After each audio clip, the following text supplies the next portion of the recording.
Bagus ini memiliki banyak sekali pengalaman dan proyek-proyek sebelumnya. Jadi pengalaman kerja dari Bang Bagus ini, yang pertama ada di PT Indonesia Power, itu dia sebagai uh,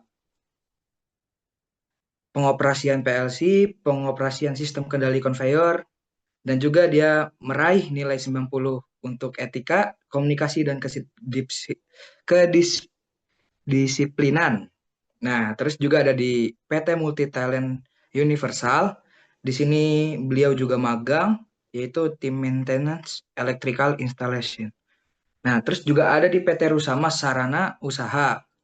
Di sini beliau melakukan overhaul dan juga ada lagi satu tempat itu di PT PLN Indonesia Power UBP Suralaya. Di sini juga beliau magang untuk melakukan perawatan boiler, melakukan perbaikan call feeder, melakukan perawatan sensor dan aktuator dan lain-lain.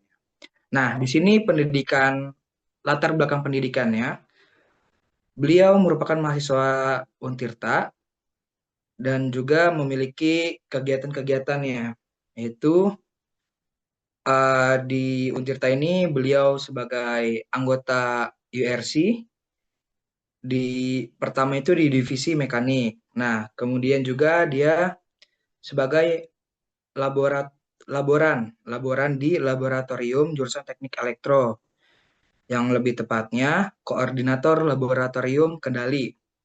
Nah, terus juga beliau sebagai anggota Departemen Kaderisasi di Himpunan Mahasiswa Elektro.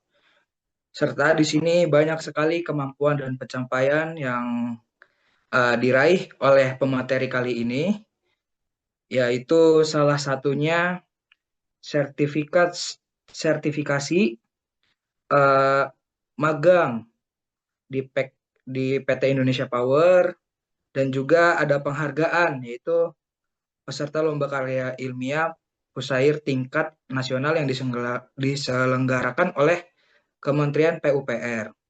Nah, di sini juga beliau memiliki proyek-proyek yang telah dilakukannya, yaitu ada alarm keamanan, terus ada alat distribusi pakan ikan otomatis dengan monitoring berbasis IoT, dan juga ada alat pengukur gula darah secara non-invasif berbasis IoT. Nah, mungkin itu saja uh, penjelasan CV dari pemateri kali ini. Dan di sini saya pengen bertanya, apakah sudah ada dan sudah siap pematerinya pada Zoom kali ini kepada Mang Bagus? Apakah Udah, hadir? udah ada. Oke, untuk itu uh, waktu dan tepatnya kami persilakan Bang untuk menyampaikan pemateri materi kali ini. Terima kasih Bang. Oke, sebelumnya terima kasih moderator dan panitia yang lain. Assalamualaikum warahmatullahi wabarakatuh. Sebelumnya mungkin saya perkenalkan diri terlebih dahulu biar yang lebih kenal.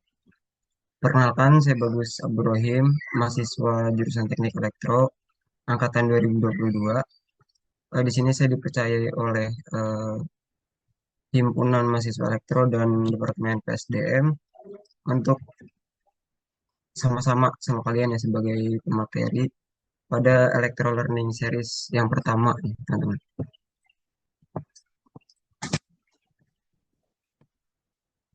Eh, Mungkin sambil nunggu ajan selesai ya, karena di sini lagi ajan, jadi biar lebih Ya, Bang. enak aja gitu.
Mungkin bisa dilanjutkan ya, Bang. Sudah bisa dilanjutkan. Terima kasih.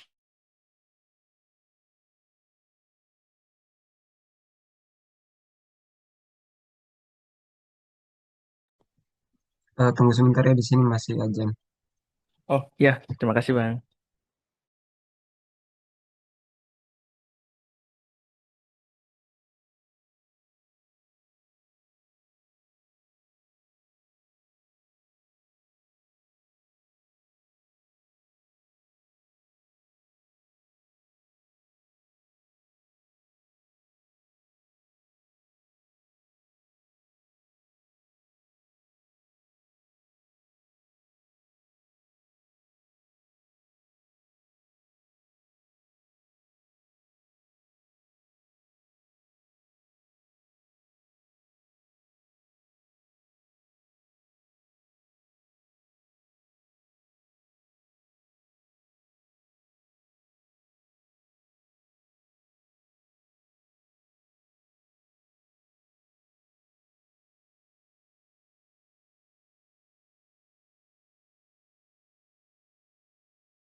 Oke, mungkin bisa langsung dimulai kali ya teman-teman. Di sini kita sama-sama belajar bareng, sama-sama diskusi ya. Jadi kalau nanti ada mungkin dari teman-teman yang mungkin lebih jago nih, itu sama-sama saling menguat saja gitu.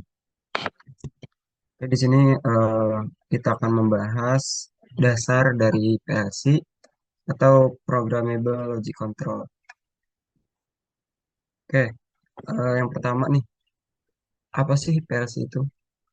Nah, jadi PLC atau Programmable Logic Controller itu merupakan sebuah perangkat elektronik ya, yang biasanya itu digunakan dalam sistem otomasi untuk mengendalikan berbagai proses. Itu biasanya ada di industri maupun di rumah tangga. Biasanya juga udah menggunakan PLC. Nah, kemudian perangkat ini juga biasanya dirancang dengan tujuan untuk menggantikan penggunaan komponen yang lebih rumit, seperti contohnya penggunaan relay elektromekanik yang memerlukan kabel yang rumit dan pemeliharaannya juga yang lebih sulit ya. Selanjutnya di sini terdapat fungsi utama dari PLC. Nah, PLC ini sebenarnya banyak banget ya fungsi-fungsinya, teman-teman. Jadi di sini ada beberapa fungsi utama. Yang pertama, PLC itu biasanya digunakan untuk mengendalikan proses industri secara otomatis. Jadi bisa lebih memudahkan para operator atau para maintenance untuk mengendalikan sebuah proses di industri. Nah, terus yang kedua, itu biasanya dapat digunakan untuk memantau kondisi dan variabel proses. Jadi proses yang biasanya ada di industri itu juga bisa dipantau menggunakan PLC. Nah, selanjutnya, PLC juga biasanya dapat digunakan untuk melakukan keputusan berdasarkan logika yang diprogram. Nah, mungkin kalau ada yang baru tahu PLC, biasanya kalau PLC itu memang ada kode program khusus ya, kode program ladder biasanya. Atau mungkin yang lulusan SMK, ini biasanya udah pada tahu nih PLC dan pemrogramannya itu gimana. Selanjutnya itu PLC biasanya digunakan untuk mengendalikan beberapa perangkat keras yang biasanya ada di industri, seperti motor listrik ya, motor induksi gitu, pompa, katup dan lain sebagainya. Nah, prinsip kerja dari PLC. Nah, dari PLC sendiri itu ada tiga komponen khusus ya. Komponen utama, atau dikatakan komponen utama. Itu yang pertama ada modul inputan, terus ada Central Processing Unit atau CPU-nya, dan modul output. Nah, kalau modul input itu biasanya berfungsi untuk menerima sinyal dari beberapa komponen inputan, seperti push button, sensor, saklar, atau beberapa komponen inputan yang lain yang terhubung ke perangkat yang ada di lapangan. Nah, selanjutnya ada CPU atau Central Processing Unit. Nah, CPU ini biasanya difungsikan atau berfungsi untuk memproses sinyal masukan berdasarkan program yang telah disimpan di memori. Nah, yang tadi sudah disebutkan, biasanya programnya ini eh, diprogram sesuai logika yang kita mau. Seperti contoh sederhananya adalah misalnya kita ingin menyalakan lampu misalnya, itu bisa juga. Atau misalnya beberapa komponen yang lebih rumit atau program atau proyek yang lebih rumit itu biasanya diprogram sesuai logika dari yang kita mau atau yang pengguna mau. Jadi di dalam Central Processing Unit atau di CPU ini itu ada memori, di mana memorinya ini terdiri dari RAM dan ROM. Nah, memori ini biasanya digunakan untuk menyimpan data dan instruksi yang itu diperlukan untuk logika operasi gitu, atau untuk operasi sebuah proyek yang dikerjakan. Nah, terus yang terakhir di sini sebenarnya ada modul output. Nah, modul output ini biasanya digunakan untuk menghasilkan sinyal keluaran. Nah, jadi dari input diproses oleh CPU, terus menghasilkan sinyal keluaran dari modul output. Nah, dari modul output ini nantinya dihubungkan ke perangkat keras yang lain. Seperti tadi tuh awal ada seperti motor, pompa, lampu, atau katup, atau lain sebagainya. Nah, masuk ke jenis PLC. PLC ini sebenarnya ada dua jenis. Ada jenis compact sama jenis modular. Nah, gimana maksudnya? Nah, jenis compact ini itu biasanya dapat dikatakan sebagai PLC fix atau PLC tetap. Nah, di mana komponennya itu udah saling menyatu, udah apa ya? Udah tergabung di dalam satu komponen PLC. Nah, seperti yang terlihat pada gambar sebelah kiri ini. Jadi pin input, pin output itu udah di dalam satu tempat. Tapi di sini memiliki kekurangan nih, di mana pin input sama outputnya itu terbatas sesuai dari jenis PLC-nya masing-masing.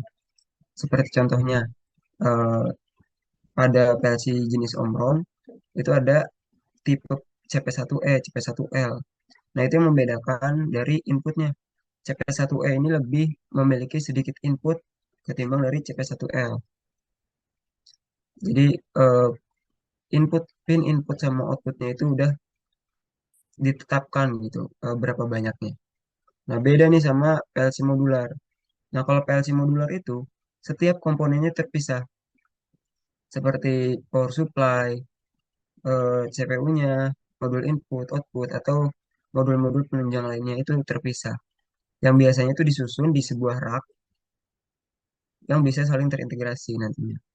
Jadi memiliki kelebihan di mana kalau misalnya di industri yang udah besar lah ya, di sektor yang skalanya besar, itu kalau misalnya membutuhkan input dan output yang banyak, itu bisa menggunakan PLC modular. Jadi kalau misalnya di pertengahan atau di pada saat pengerjaan ternyata pin input sama outputnya kurang, itu bisa ditambahkan pin input sama outputnya.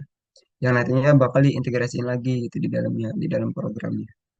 Jadi kalau compact itu termasuk ke dalam PLC fix atau PLC tetap, di mana inputan sama outputnya itu udah ditentukan oleh produsen pembuatnya.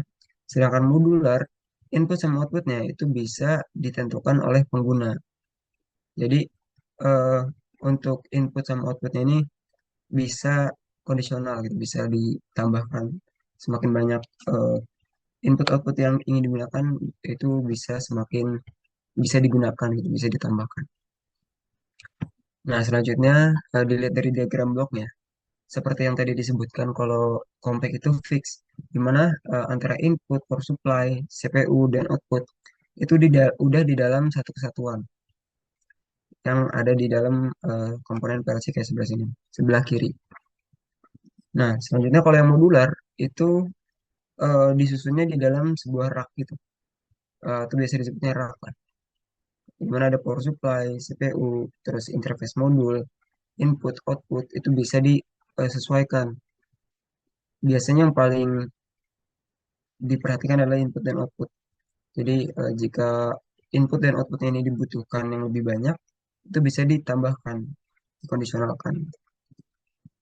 Nah, kalau dilihat di sini ada beberapa perbedaannya nih, di mana kalau PLC compact itu biasa disebut dengan fixed PLC yang tadi ya. Kalau PLC modular itu sebagai rak PLC yang berbentuknya rak karena bisa disesuaikan ya, antara semua komponennya. Nah, terus dari segi input dan outputnya, kalau PLC compact itu jumlah input dan outputnya sudah ditetapkan. Nah, karena kapabilitas input outputnya itu sudah ditentukan oleh pabrik pembuatnya, bukan dari pengguna. Nah, sedangkan kalau PLC modular, itu jumlah input dan outputnya itu tidak tetap, di mana jumlah input dan outputnya itu dapat ditambahkan ke sistem PLC modular oleh sang pengguna. Jadi, pengguna bisa menyesuaikan berapa input dan output yang digunakan. Nah, selanjutnya jika dari segi modulnya, kalau PLC compact ini memiliki input dan outputnya itu modular yang dilengkapi dengan CPU.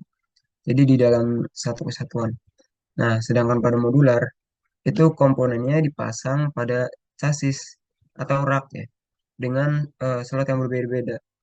Jadi ada slot buat power supply, buat CPU, buat input, output dan lain sebagainya.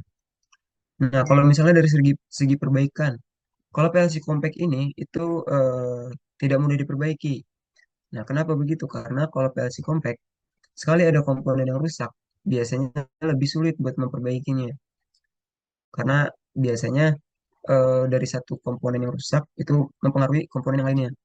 Jadi sekalinya ada sedikit atau satu aja komponen yang rusak di dalam PLC compact, itu biasanya PLC udah nggak bisa digunain lagi. Itu.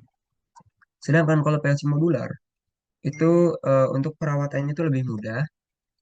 Kemudian untuk perbaikannya itu lebih mudah dibandingkan dengan PLC yang compact. Nah, kita ambil contoh, misal pada salah satu input modul input yang ada di PLC modular itu misalnya rusak. Nah, kita bisa langsung mengganti inputannya tanpa harus eh, mengganti semuanya gitu. Jadi komponen yang rusak saja yang yang harus diganti. Nah, itu salah satu kelebihan dari PLC modular. Terus untuk kalau dari segi memori, untuk PLC compact itu biasanya kemampuan memorinya itu lebih sedikit untuk menyimpan data atau sebuah informasi. Sedangkan yang modular itu biasanya lebih memiliki banyak memori dan kemampuan untuk menyimpan itu lebih banyak. Karena memang biasanya kalau compact itu digunakan untuk beberapa sistem atau bahkan cuma satu sistem aja. Sedangkan yang modular itu lebih dari satu sistem pun bisa digunakan gitu. Jadi seperti yang tadi kenapa bisa lebih dari satu sistem karena memiliki input dan output yang bisa disesuaikan, bisa lebih banyak gitu, daripada yang compact. Nah, eh, jika berdasarkan penggunaannya, kalau compact itu emang biasanya berguna pada aplikasi yang skalanya itu lebih kecil dan lebih cocok untuk keperluan di rumah tangga. Mungkin kalau rumah-rumah yang udah modern sekarang ada aja kalian yang udah pakai aplikasi. Atau di sektor industri pun untuk yang skalanya kecil atau hanya beberapa sistem saja itu bisa menggunakan yang compact. Nah, tapi kalau untuk yang modular itu biasanya digunakan untuk keperluan industri dalam skala besar. Nah, untuk ekspansinya juga dan pertumbuhan industri di masa depan. Jadi bisa lebih luas lah penggunaannya. karena memiliki kelebihan tadi, input dan outputnya bisa disesuaikan. Nah, tapi kalau dari segi ukuran, kalau yang compact itu biasanya lebih kecil. Sedangkan yang modular itu eh, ukurannya besar karena tadi konektivitas input output itu daya dan kemampuan komputasinya itu lebih besar. Nah, kalau dilihat dari harga, yang compact itu biasanya lebih murah ketimbang yang modular. Seperti itu. Itu kalau dari segi perbedaan. Nah, mungkin sekarang langsung lanjut aja ya ke secara umum PLC-nya. Dimana biasanya ini bukan cuma di PLC tapi di eh, elektro ya. Itu biasanya kita menemukan kontak NO, NC atau coil.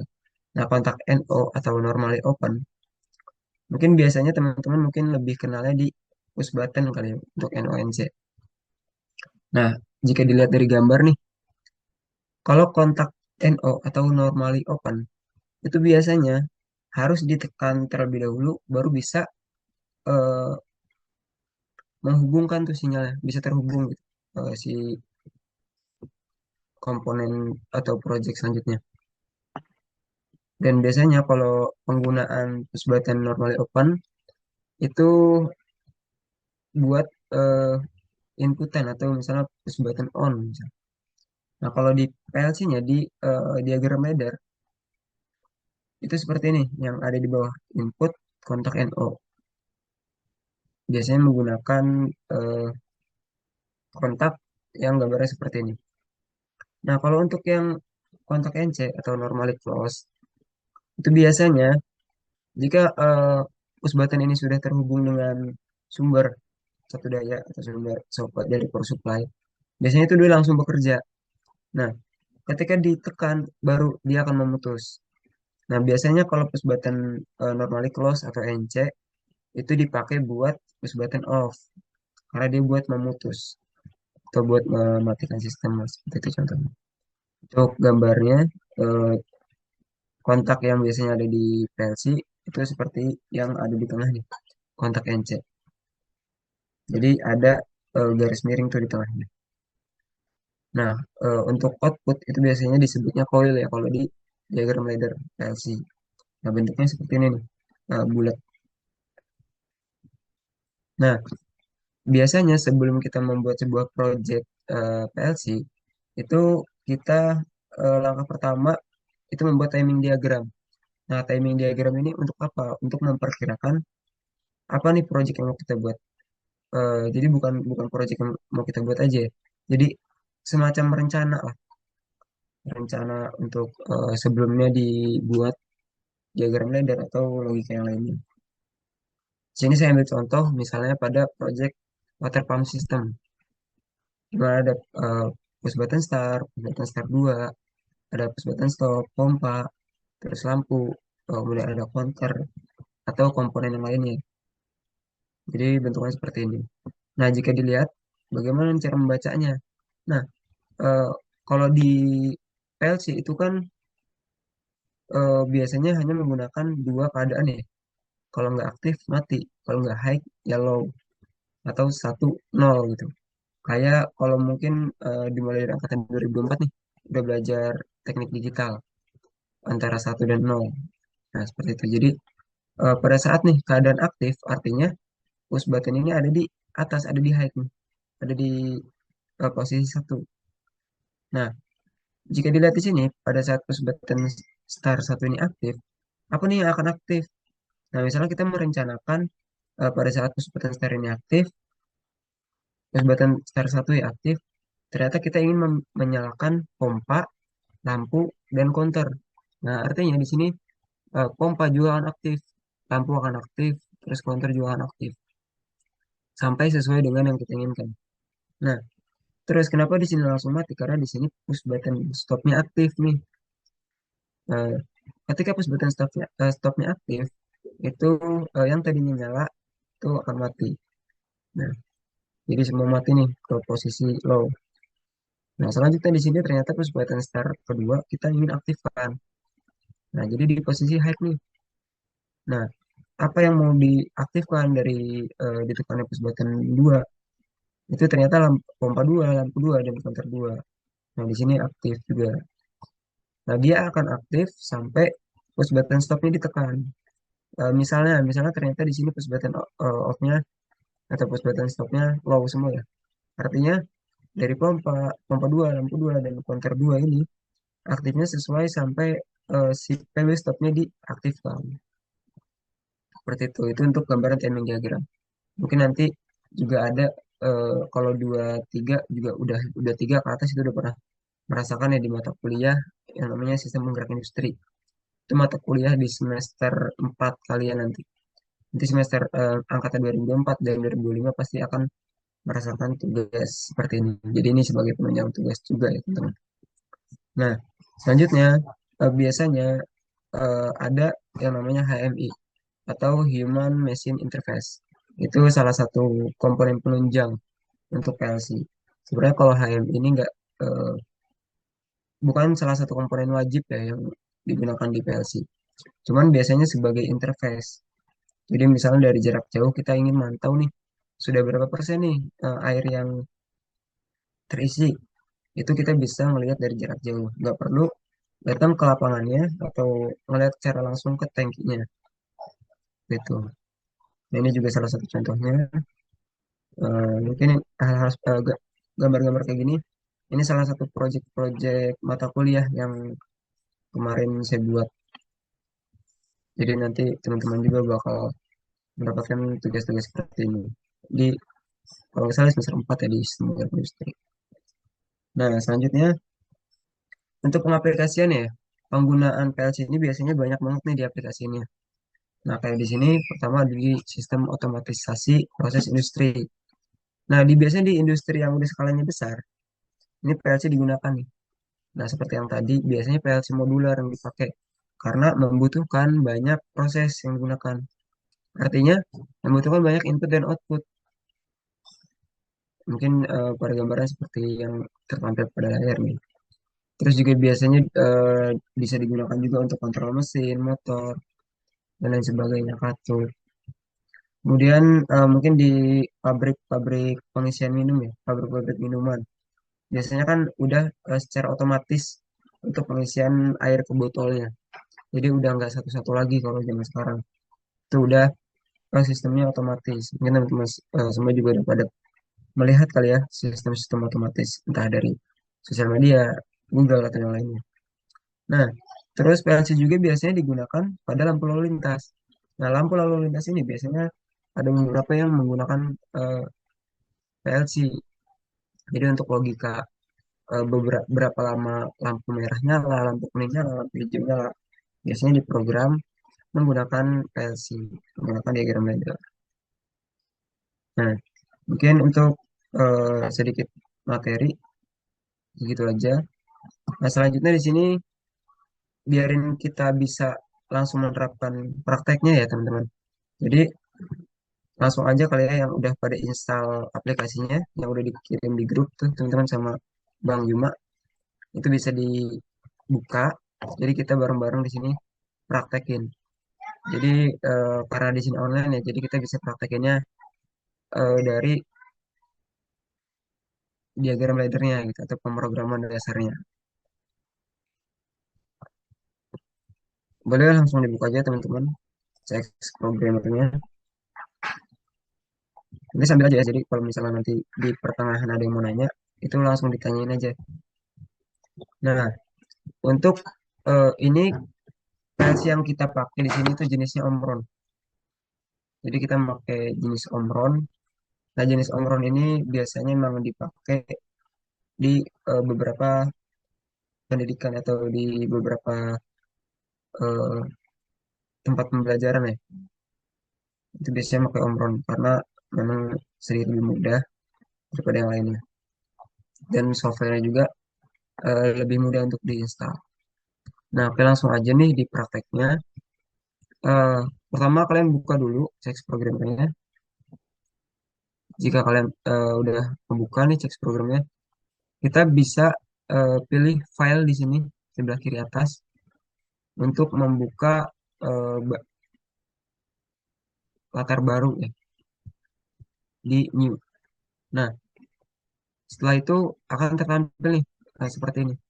Nah, di sini ini kita bisa memberi nama programnya, program headernya. Kemudian juga kita bisa, oh sorry sorry teman-teman, nggak ke-share ya. Bentar.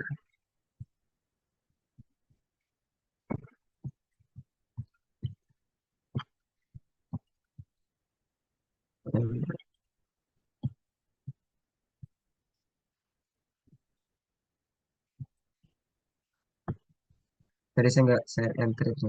Ya sebentar ya. Hmm,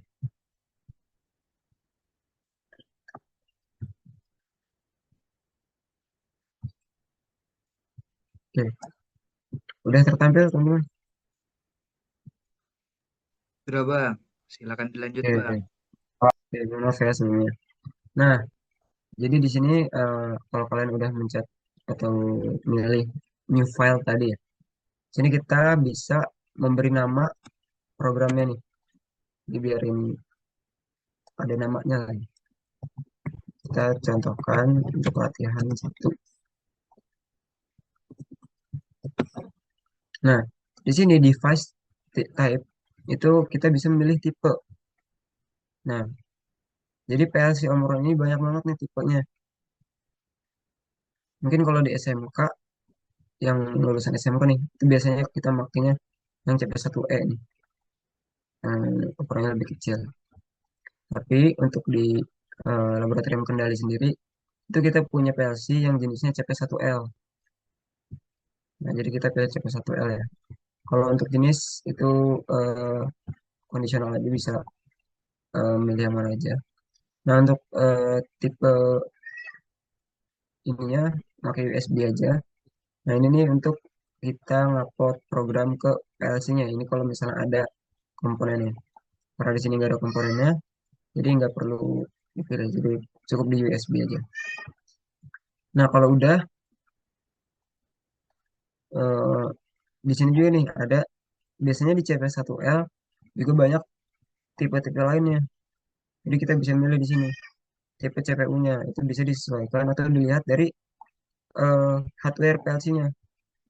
Nah, yang tipe L10, L atau M. Jadi kita di sini pilih pakai yang tipe M aja. Nah, setelah itu kita klik OK. Nah, eh, ketika sudah tertampil seperti ini, di sini ini tempat buat kita memprogram diagram laddernya. Nah, untuk di sebelah kiri di sini itu banyak-banyak nih, banyak banget nih penggunaan lainnya. Kayak di sini misalnya kita mau lihat simbol-simbol yang udah dipakai. Nah, di sini banyak nih simbol-simbolnya. Terus ada yang lain-lainnya juga di sini.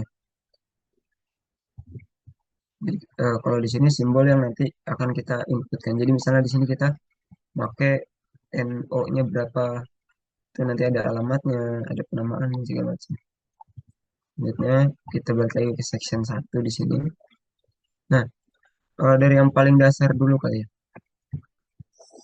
Yang paling dasarnya di sini eh oh ya sebelum itu di sini saya mau menjelaskan dulu ya beberapa komponen atau eh, pin yang dipakai ya biasanya.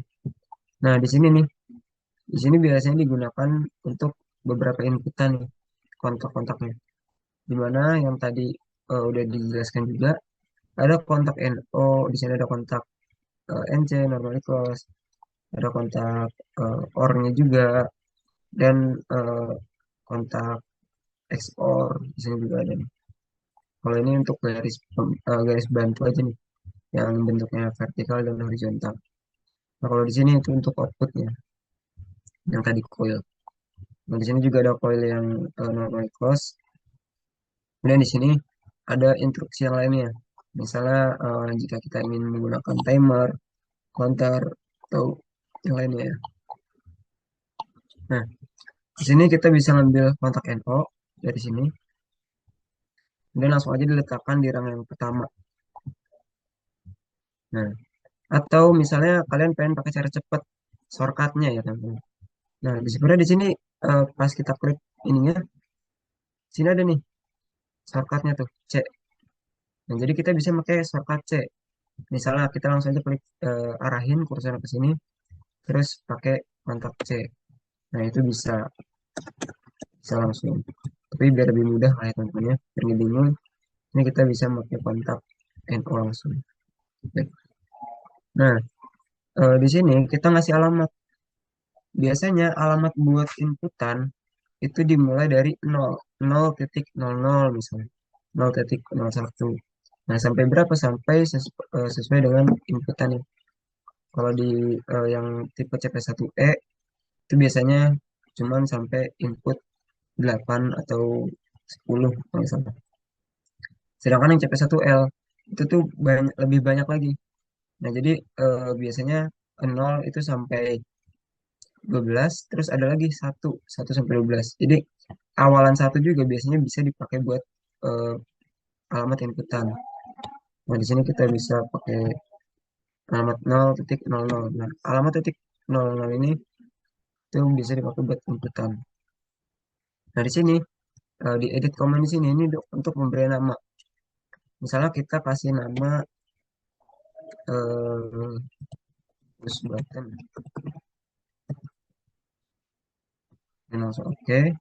Nah, udah. Nah, selanjutnya mungkin di sini kita buat program paling sederhana lah ya untuk nyalain lampu. Nah, terus di sini sebenarnya bisa langsung kasih output atau misalnya kasih garis bantu dulu, garis bantu sampai akhir. Atau kalau misalnya pakai cara cepat itu bisa langsung pakai shortcut O. Jadi misalnya klik shortcut O di sini itu biasanya langsung otomatis kebentuk sendiri nih garisnya tanpa kita nambahin garis. Nah, di sini untuk outputan beda nih alamatnya. Kalau alamat input kan biasanya pakai 0,00. Nah, kalau alamat output biasanya pakai alamat 100. 100,00, 100,02. Nah, 0 di depan itu menandakan bahwa dia itu input. Nah, 0 di belakang, 20 di belakang itu alamat berapa nih yang kita gunakan. Nah, itu bisa disesuaikan dengan hardware PLC-nya. Kalau misalnya kita lihat dari sini, eh, nah, jadi bisa disesuaikan alamat yang ada di sini nih. Nah, 1, 2, 3, terus 4, 5, 6, 7. Nah, bisa disesuaikan alamatnya dari situ. Kita balik lagi ya. Nah, untuk alamat outputan, kita kasih coil. Biasanya kan tadi pakai selama alamatnya 100 ya. 100 untuk awalan, titik. Kita kan ingin mulai dari awal, itu 00. Jadi dimulai dari 0 hingga eh, tak terhingga hingga sesuai dengan PLC-nya. Nah, oke, ini kita kasih alamat misalnya lampu. Nah, anggaplah ini project yang paling sederhana banget nih. Jadi untuk menyalakan lampu aja. Nah, untuk mensimulasikan ya, atau untuk merankan, untuk menjalankan programnya, itu kita bisa pakai yang ini. Nah, yang ada di sini nih, yang tulisannya namanya Work Online Simulator. Atau kita bisa pakai shortcut Control Shift W. Control Shift W. Itu untuk mensimulasikan atau menjalankan programnya. Jadi biasanya sebelum kita coba ke komponen hardware-nya, atau misalnya sambil kita eh, hubungan ke komponen hardware, atau komponen yang PLC langsung gitu dengan inputan misalnya keseluruhan dan output lampu, kita bisa lihat di sini apakah logika yang udah kita buat ini udah sesuai atau belum. Nah, terus gimana nih step selanjutnya? Step selanjutnya itu bisa kita mengaktifkan si push button-nya. Kalau misalnya di komponen langsung itu kita bisa langsung menekan push button ya. Push button saklar atau yang lainnya. Bisa langsung kita tekan kan di komponennya. Tapi untuk simulasi itu bisa kita klik 2 kali, di value kita kasih alamat satu. Satu ini artinya high atau aktif. Set. Nah, begitu dikasih alamat satu atau dikasih set satu itu akan aktif. Nah, artinya di sini memberikan sinyal nih kepada outputan. Nah, untuk mematikannya gimana? Kalau di simulasi itu diklik lagi 2 kali, di value-nya dikasih inputan 0. Nah, 0 ini low atau mati. Nah, akhirnya mati. Atau kita juga sebenarnya bisa pakai shortcut, itu pakai Ctrl J. Nah, jadi di sini kan ada gambar seperti gembok ya. Itu bisa dihilangkan dengan menekan Ctrl L. Terus buat matinya pakai apa? Itu pakai Ctrl K. Nah, itu Ctrl K itu untuk mematikan. Itu ya teman-teman. Itu untuk yang paling sederhananya. Nah, selanjutnya biasanya untuk project-project yang paling sederhana banget lah, mungkin di SMK atau misalnya di eh, project yang nanti kalian temuin, itu biasanya yang paling pertama pasti kalian kenal adalah dari apa ya? Misalnya menyalakan beberapa lampu. Nah, ini kan hanya menyalakan satu lampu nih. Nah, kita ambil contoh. Ini push button satu digunakan untuk menyalakan lampu satu. Terus kita kasih alamat inputan lagi nih, lanjutan menggunakan alamat 0.01 buat PB2 misalnya. Terus outputnya juga bisa pakai O langsung. Nah, output alamatnya 100.01. Jadi alamat ini nggak boleh sama ya teman-teman. Kita harus berbeda. Kecuali kalian mau narik fungsi ini di dalam sini. Itu bisa pakai alamat yang sama. Nah, ini artinya ada dua push button yang untuk menyalakan lampu masing-masing. Misalnya push button yang pertama, misalnya PB1 di sini, dinyalakan untuk lampu satu. Sedangkan PB2 itu digunakan untuk menyalakan misalnya lampu 2. Nah, ini berbeda nih. Karena kan biasanya memang bukan hanya satu lampu aja yang dipakai, tapi banyak. Nah, tapi kalau misalnya kalian bisa aja sebenarnya dengan satu push button menyalakan beberapa lampu. Nah, saya contohkan. Dikasih alamat inputan. Nah, di sini berhubung kita di dalam satu file ya, dan alamat 00 dan 01 lebih dipakai, jadi kita pakai alamat selanjutnya di 0.02. Misalnya PB keseluruhan, PB semua. Nah, untuk outputnya, kita juga harus pakai alamat yang berbeda nih. Berarti 02. Misalnya, um, 1. Misalnya kita mau nyalain lebih dari satu lampu. Nah, jadi si coil ini bisa langsung ditaruh di sini aja nih. Kasih alamat yang berbeda dengan alamat sebelumnya. Terus kasih keterangan lampu 2. Jadi nanti akan otomatis terhubung dengan garis bantu. Nah, kita ambil contoh kita pengen menyalakan 3 lampu dengan menggunakan satu sebatan. Kita kasih alamat lagi yang berbeda. Misalnya lampu 3. Nah, jadi di sini perbedaannya, kalau di sini dua lampu itu dinyalakan menggunakan beberapa ada apa ya, dua jenis push button yang berbeda juga. Misalnya ada dua push button. Nah, sedangkan di sini satu push button digunakan untuk menyalakan 3 lampu. Artinya satu input digunakan untuk mengaktifkan 3 outputan. Itu bisa kita ambil contoh dari gambar sini nih. Misal tadi kan push button itu dihubungkan ke alamat 0.00. Anggaplah alamat 0.00 adanya di posisi sini misalnya. Nah, untuk outputnya itu yang di sini. Outputnya karena di sini kita makainya 3 outputan, jadi eh, masing-masing lampu dihubungkan dengan 3 outputan yang berbeda. Tadi kan di sini alamat 00, 01, dan 02. Sorry. Sini ada alamat 02, 03, dan 04. Jadi di sini nih 02, 03, dan 04. Nah, nah sebelum itu di sini sebenarnya ada COM ya. Nah, sebenarnya COM itu bisa menjadi positifnya, bisa juga menjadi negatifnya, sesuai dengan rangkaian yang kalian buat. Nah, jadi kalau kita coba runkan ya, kita jalankan lagi dengan klik tadi nih, simulasi. Misalnya kita mau menyalakan push button satu untuk lampu satu. Nah, yang akan aktif ini dong nih, lampu 2-nya nggak aktif. Artinya di sini menggunakan 2 push button yang berbeda. Misalnya di sini kita kasih alamat satu lagi. Nah, sedangkan ini tanpa menggunakan banyak kesempatan kita bisa menyalakan satu lampu, tiga lampu.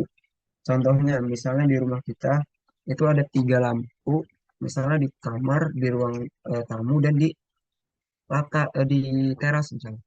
Nah, itu kita nggak mau banyak banyak pakai saklar nih, kita nggak mau banyak banyak pakai button. Kita misalnya pengen cuma pakai satu aja. Nah, di sini bisa langsung dipakai tiga-tiganya. Nah, begitu push buttonnya ditekan, itu langsung menyalakan ketiga lampu sekaligus. Jadi, misalnya dari push button ini kan biasanya melalui komponen-komponen yang dulu. Contohnya misalnya relay, dan lain sebagainya. Karena misalnya kita anggaplah kan PLC ini menggunakan sumber atau satu daya 24 volt ya. Sedangkan lampu misalnya hanya butuh tegangan 12 volt. Nah, artinya kan itu beda ya sebenarnya. Biasanya ditambahkan tuh komponen lain. Entah dari relaynya, entah dari penurun tegangan atau lain sebagainya. Jadi yang terhubung ke PLC itu komponen lain. Karena untuk input dan output itu membutuhkan 24 volt yang harus masuk 24 volt. Nah, keluaran dari PLC juga itu 24 volt. Itu untuk PLC. Beda dengan microcontroller. Mungkin kalau ada teman-teman yang udah kenal atau udah tahu microcontroller seperti Arduino atau ESP32 atau ESP8266 itu biasanya hanya butuh menggunakan atau hanya membutuhkan sumber tegangan 5 volt itu udah bisa digunakan. Nah, jadi microcontroller juga sebuah controller ya, sama kayak PLC, tapi skalanya kecil. Biasanya kalau kalian udah tahu nih yang namanya IoT atau Internet of Things, itu misalnya project-project sederhana, lampu otomatis gitu di rumah, itu biasanya hanya menggunakan microcontroller. Itu. Nah, itu yang sederhananya. Nah, selanjutnya, eh kita hapus dulu. Oh ya, sebelum saya lanjut nih, dari teman-teman ada yang berkendala nggak nih dari prakteknya? Ada yang ikut prakteknya nih atau cuman nonton doang? Kalau misalnya kalian nemuin kendala, kalau kalian ikut praktek, itu langsung disampaikan aja ya, langsung ditanyain. Biar kita sambil koreksi bareng-bareng. Nah, ini kita kasih dulu. Nah, selanjutnya biasanya kalau penggunaan PLC atau misalnya di rangkaian elektronik yang ada di industri biasanya ada ataupun di praktek-praktek di SMK atau bahkan nanti di praktek atau praktek yang ada di eh, lab perkuliahan itu kita paling utama juga membahas tentang interlock atau sistem pengunci. Nah, kenapa harus kita pelajari sistem pengunci? Karena push button ini dia juga punya banyak jenis. Jadi ada beberapa jenis, contohnya push button momentary, push button fix atau push button yang hanya punya dua kondisi antara on dan off, atau yang di dalamnya udah ada penguncinya lah, atau yang lainnya. Jadi biasanya push button yang dipakai di project-project PLC atau yang ada di pasaran itu namanya momentary. Eh, Momentary sama deten. Kalau deten itu begitu ditekan dia nggak balik lagi atau udah langsung mengunci di dalam push button. Tapi kalau yang momentary itu biasanya begitu ditekan itu langsung balik lagi. Mungkin teman-teman yang udah dari SMK atau bahkan yang udah tahu pernah megang push button itu tahu lah ya. Ada push button momentary yang begitu ditekan dia bukan kayak saklar. Kalau saklar kan dia punya dua kondisi nih, on sama off. Sedangkan push button momentary itu biasanya begitu ditekan balik lagi. Nah, makanya misalnya ditekan satu itu langsung pas dilepas itu langsung keadaan nol. Eh, Pas ditekan high pas dilepas low gitu. Biasanya makanya kita harus pakai pengunci di sini. Nah, bagaimana sih pengunci itu? Ya, pengunci itu biasanya kita pakai kontak OR di dalam sini ya, di dalam rangka yang sama. Itu kita pakai kontak OR yang ini nih. Nah, kita pakai kontak OR di sini. Nah, alamat yang dikasih apa? Alamat yang dikasih apa nih yang mau kita kunci? Nah, misalnya kita kan pakai push button momentary, seperti yang tadi dijelaskan. Begitu ditekan aktif, tapi pas dilepas lagi, dia mutus misalnya. Artinya kan yang mau dikunci biar lampu nyala terus, begitu sekali ditekan, adalah lampu nih. Jadi begitu ditekan, lampu ini pengen nyala terus, nggak harus sambil kita tahan, nggak harus sambil kita pegang terus. Nah, itu kita pakai alamat kontak OR yang ini. Nah, alamatnya itu disamakan dengan alamat lampu atau alamat output yang apa nih yang akan kita kunci. Nah, karena di sini lampu pakai alamat 100.00, jadi kita pakai 100.00. Nah, dan jika disimulasikan nih, kita coba jalankan ya.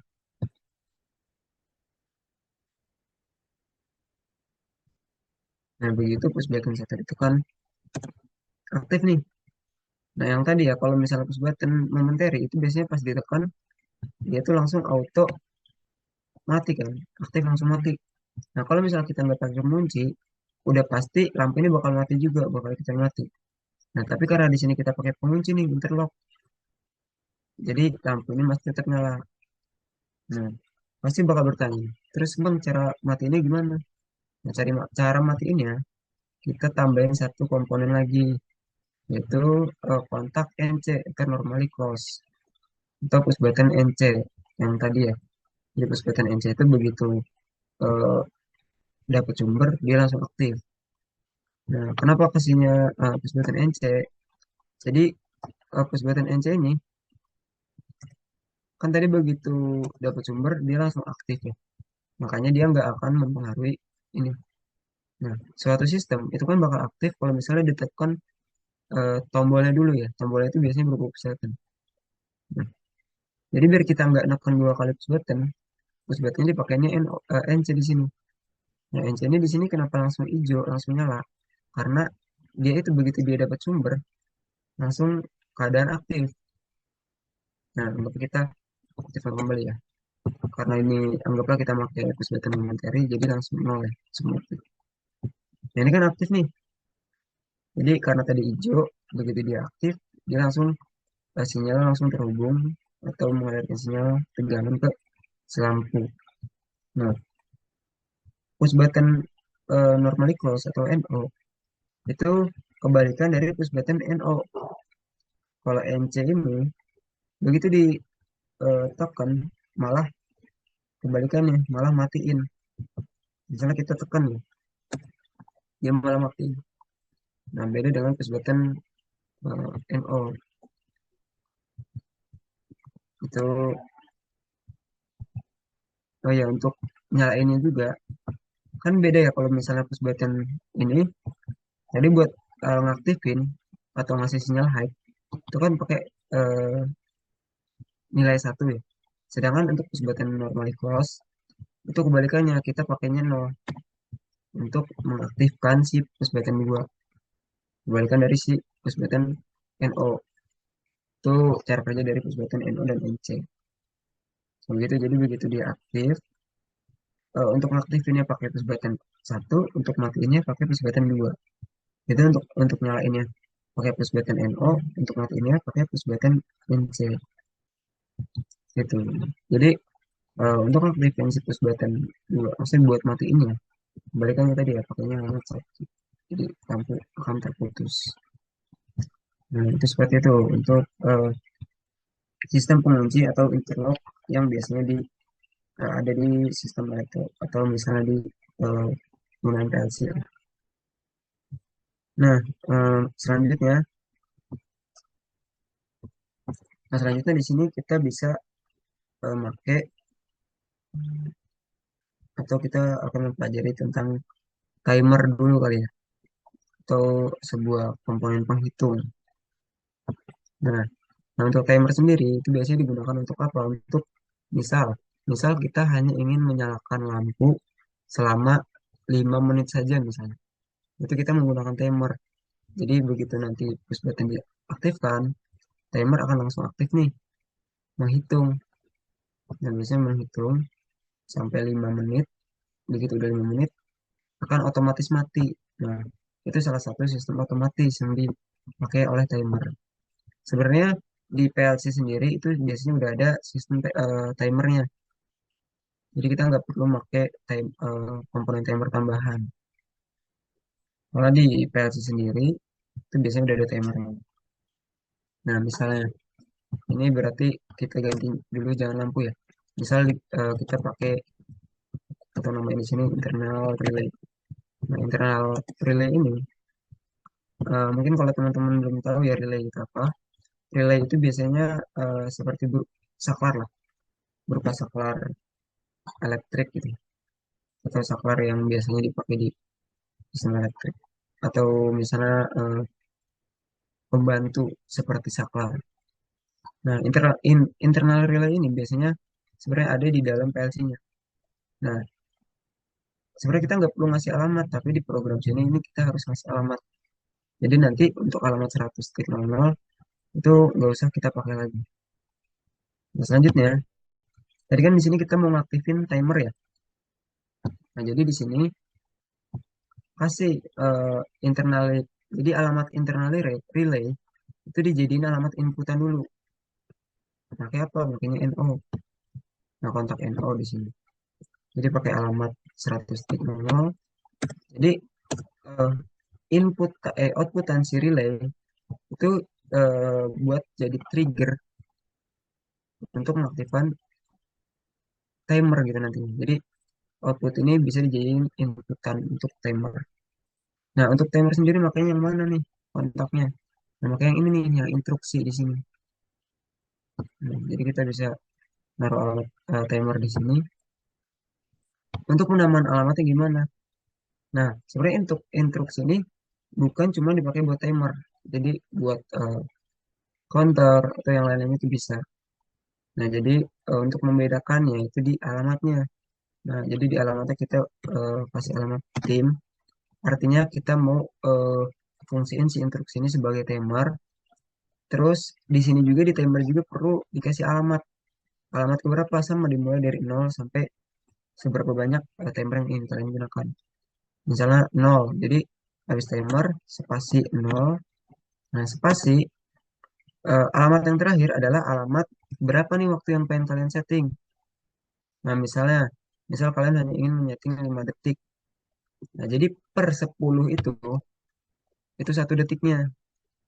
Nah, artinya kalau misalnya cuma satu, berarti itu 0,001 detik gitu. Jadi kita pakai 5 dari 50 ya, buat 5 detik. Nah, oke. Ini mau dinamain ataupun enggak, itu enggak masalah, semoga bakal berpengaruh. Nah, ini timer udah kita setting. Jadi, misalnya kita pengen nyalain lampu, eh, tapi nunggu 5 detik lagi. Jadi, timer juga sebenarnya ada dua jenis ya. Yang biasa dipakai itu dua. Tapi memang banyak juga penggunaan timer. Ada timer on delay, off delay, atau yang lain-lainnya. Nah, untuk timer on delay sendiri, dari namanya kan on delay. Artinya dia akan aktif setelah delay. Nah, jadi di sini untuk trigger inputan buat nyalain lampu itu kita kasih alamat NO lagi di sininya dengan alamat T000. Jadi 0 3 kali. Atau misalnya kalian cuma kasih alamat T0 aja juga udah cukup. Nah, kenapa T0? Karena di sini timer 0. Timer ke 0 alamatnya nih. Nah, jadi T ini sebagai timernya, alamat T-nya timer. Nah, 0 di sini. Ini nih timer yang pertama. Tuh, jadi T0. Dikasih nama ataupun enggak itu enggak masalah ya.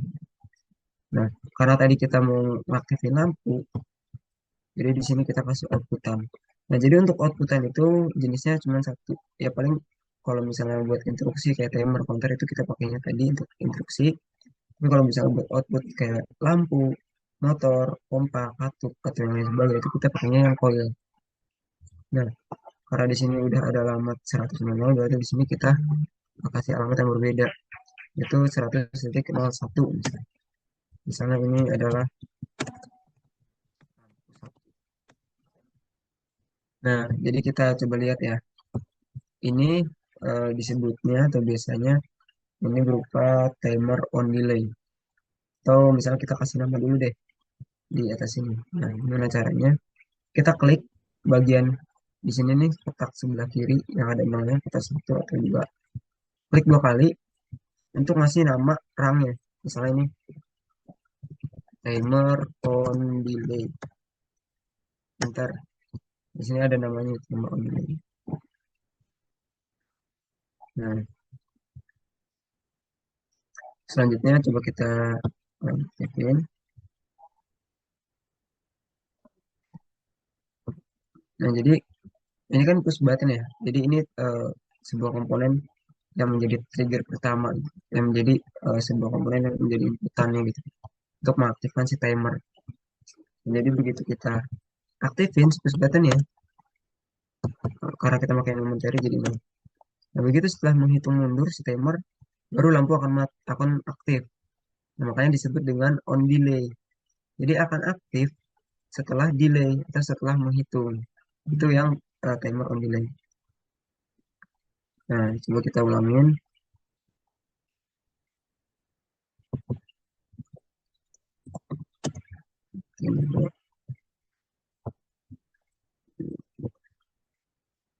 Nah, kita ulangin ya.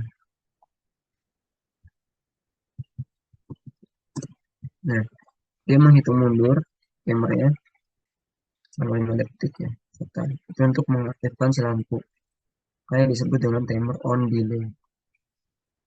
Nah, terus untuk timer off delay-nya gimana? Nah, kita kasih nama dulu deh coba. Nah,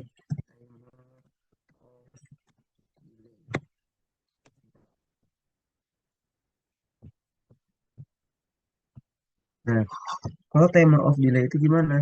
Kalau misalnya timer off delay itu eh, lampunya akan aktif setelah waktu yang ditentukan. Sorry, akan mati setelah lampu yang ditentukan. Nah, misal di sini kita kasih lampu yang berbeda aja ya. Misal di sini coba kita pakai sebutan yang beda aja deh. Nah,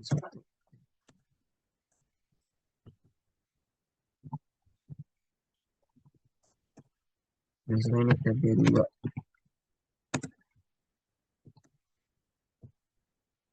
Terus kita juga butuh push button off ya buat matiin. Jadi pakai kontak NO, NC, sorry, dengan alamat yang berbeda juga.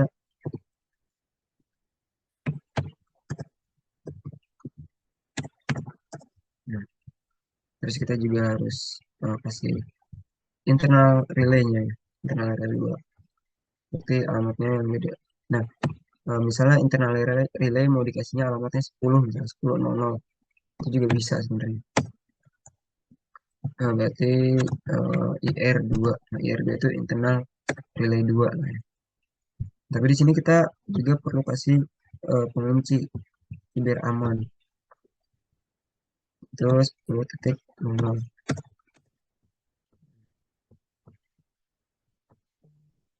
Di sini kita kasih lampu misalnya.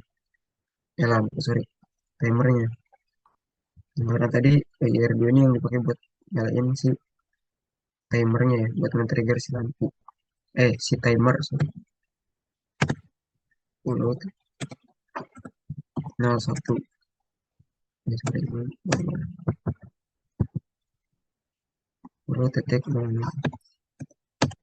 Nah, untuk mengaktifkan apa timer. Nah, sebenarnya tanpa kita ngeklik ini dulu, jadi taruh cursor di sini, terus langsung ketik tim, itu juga bisa. Nah, tadi kan tim itu buat menandakan bahwa kita mau buat alamat timer. Nah, selanjutnya itu kan alamat. Nah, walaupun di sini kita jenis timernya beda, on delay dan off delay, tapi karena di sini di dalam satu program, jadi alamatnya itu harus beda juga. Karena tadi udah 0, berarti di sini 1. Terus outputnya selanjutnya itu untuk berapa lama waktu yang pengen kita setting. Misalnya ini 5 detik lagi gitu. Jadi per 1 detiknya itu 10. Nah,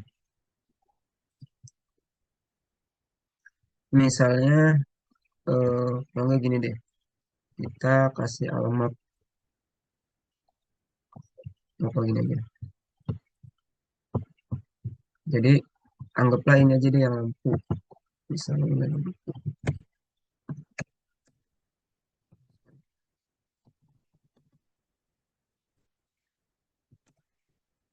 Ini yang lampu ya.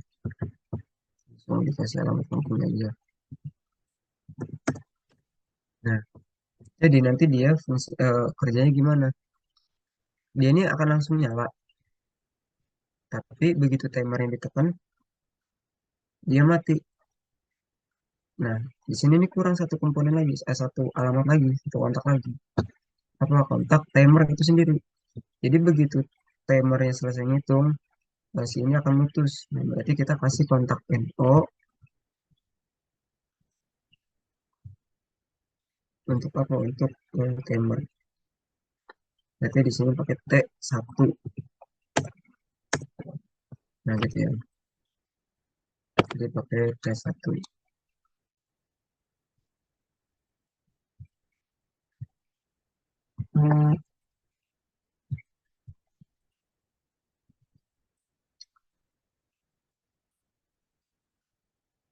Hmm, atau jangan di bawah sini deh, ya tadi aja. Oh, gini.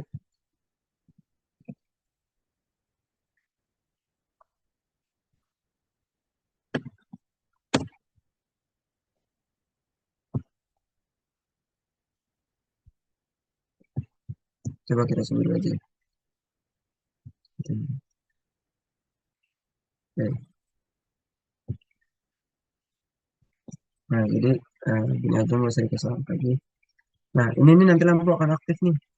Begitu lampu aktif, dia men-trigger si alamat inputan ini atau kontak yang ada di sini untuk aktifin si lampu.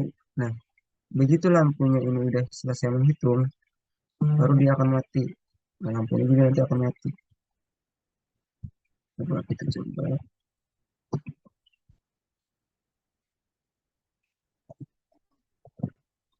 Nah, jadi dia akan aktif, lampunya nyala. Oh iya, belum ditambahin satu alamat lagi buat nge-offin. Misalnya di sini kita kasih hmm, kita kasih tes satu di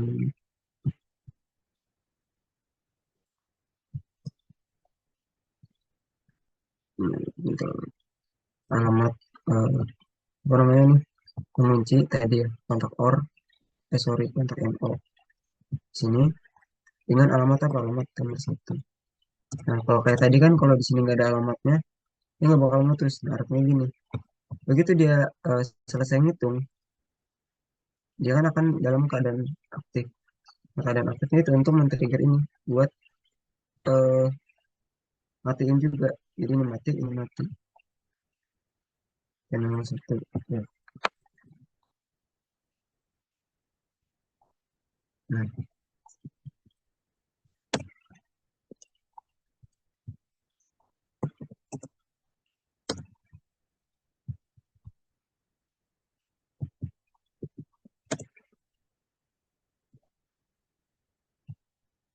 sebentar. Ini ada oh, hmm, hmm.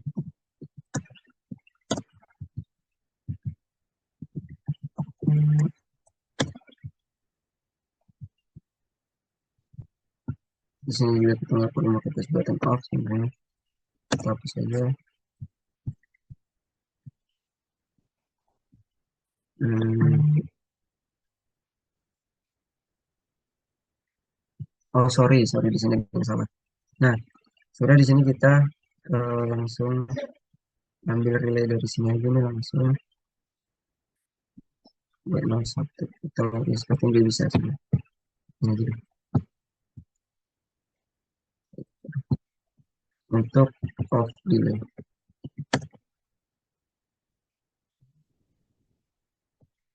Sorry.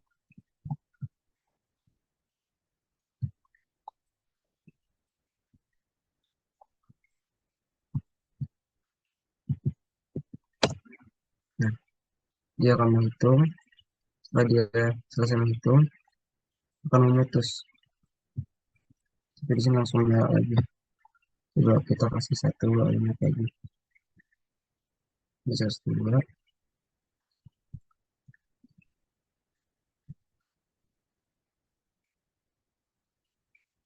Nah, pokoknya intinya seperti itu untuk timer on delay delay. On delay, jika kita lihat di sini, eh, dia akan menyalakan lampu satu ini saat setelah selesai menghitung. Begitu timer ini selesai menghitung, baru akan menyalakan lampu satu. Sedangkan off delay itu eh, ini kita harus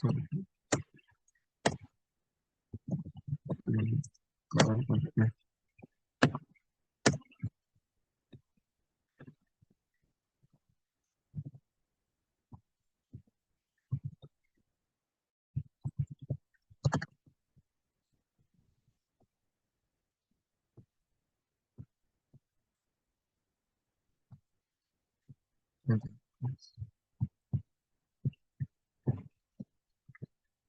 nah, ini harus ini kan kami cari sedikit lupa. Ini kan atas. Sebentar ada yang salah juga. Jadi kita di sini pakai namanya internal listrik. Coba kalau seperti hmm.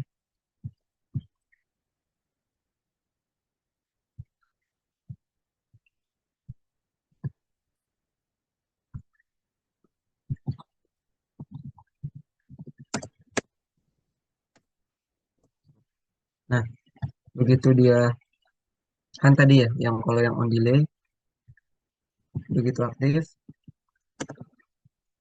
lampu nggak bakal nyala nih, nggak bakal langsung nyala. Tapi nyalanya nungguin.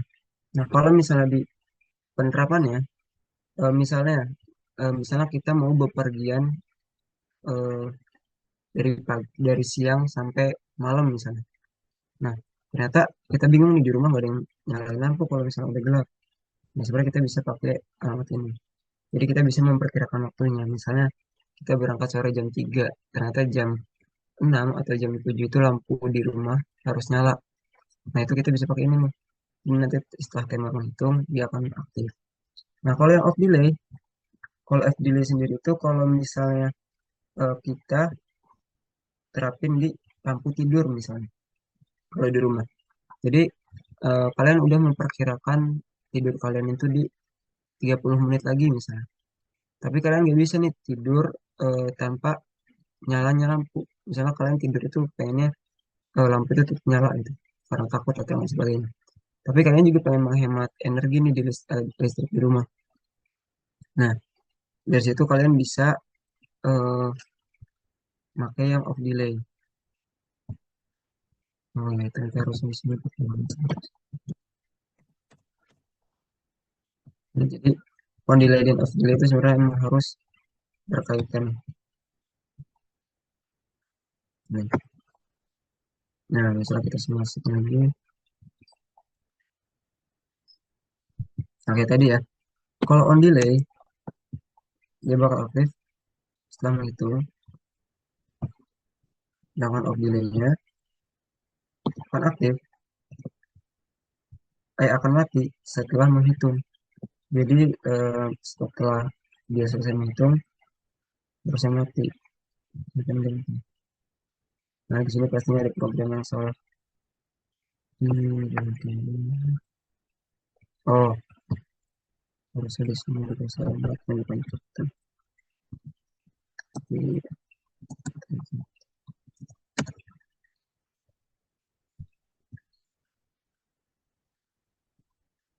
Nah, maaf ya teman-teman sedikit lupa untuk programnya. Nah, tolong. Jadi on delay itu akan aktif setelah delay, sedangkan eh, off delay itu akan aktif, akan mati setelah delay.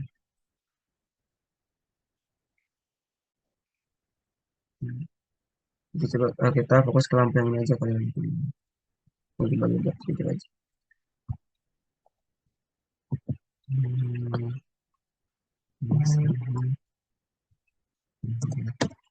begitu ya. Jadi itu untuk penggunaan timer. Langsung kita lanjut aja deh ke counter karena waktunya juga dibatasi nih sama penting. Oke, selanjutnya ke counter kali ya teman-teman. Hmm, kita pakai yang baru aja. Atau kalau kalian mungkin langsung di save aja ya. Saya di sini langsung delete yang baru. Nah, kalau tadi kan timer itu untuk eh, mesin penghitung ya. Jadi misalnya kalian pengen kalau di rumah kan yang tadi tuh ya, contohnya di lampu. Kalau misalnya di sektor industri, misalnya kalian sebagai operator pengen nyalain motor cuman selama 5 jam misalnya. Nah kan kayaknya kalau zaman sekarang nggak mungkin ya 5 jam itu ditungguin. Jadi begitu ada 5 jam akan kalian matiin secara manual. Nah sekarang itu biasanya udah pakai sistem yang otomatis. Jadi begitu timer diatur 5 jam, maka si mesin ini akan aktifnya selama 5 jam aja. Nah tadi itu berarti pakai yang off delay. Jadi dia akan mati nih selama 5 jam misalnya. Nah dari situ untuk penghematan energi atau misalnya di industri kalau misalnya lebih dari 5 jam lebih sedikit aja akan mempengaruhi hal yang lainnya misalnya. Jadi kita bisa pakai timer. Sekarang lanjut ke counter. Nah kalau counter sendiri sama jadi harus ada trigger utamanya, trigger awalnya. Biasanya berupa push button. Nah, terus kita kasih put ini untuk internal relay. Jadi kalau misalnya penggunaan instruksi yang biasanya harus kita pakaiin eh, internal relay namanya.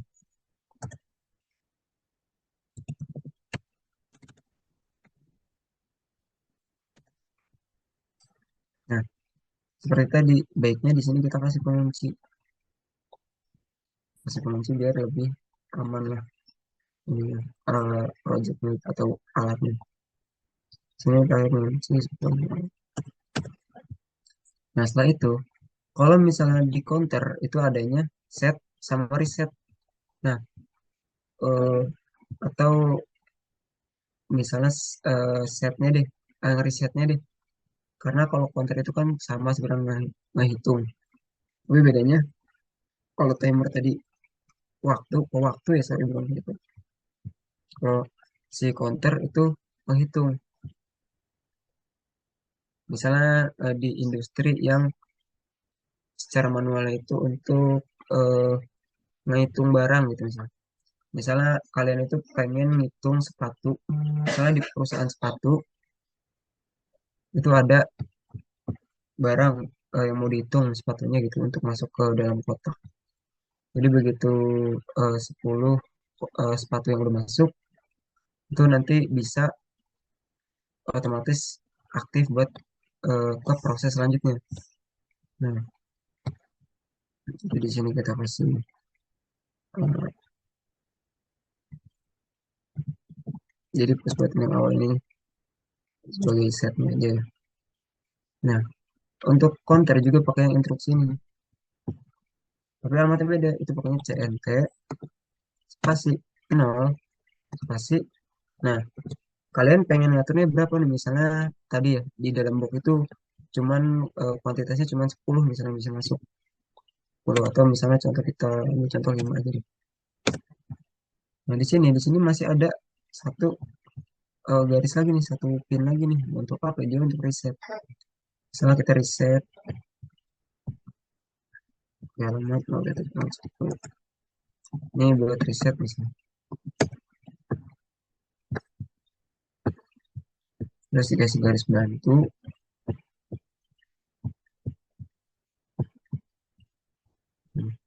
Jadi ini untuk risetnya, ini untuk kondisi awal.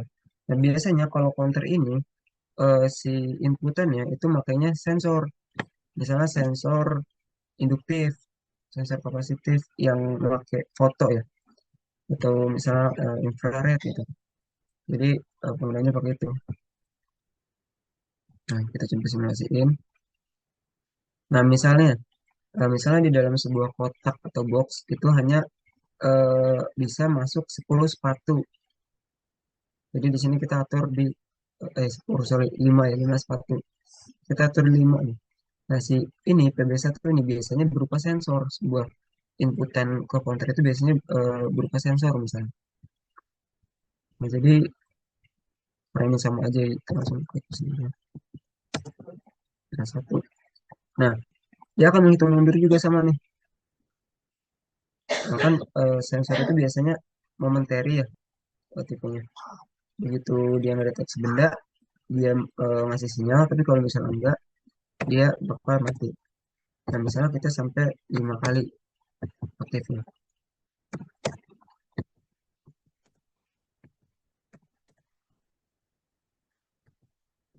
Misalnya aktif sampai 5 kali. Nah, begitu yang terakhir, misalnya udah habis, udah 5 kali. Nah, eh, begitu mendeteksi yang terakhir, itu dia ngasih sebuah outputan. Biasanya proses selanjutnya adalah, kan biasanya kalau kayak gini berarti diterapin di conveyor ya, yang kalian temuin tahu. Jadi yang berjalan itu tuh.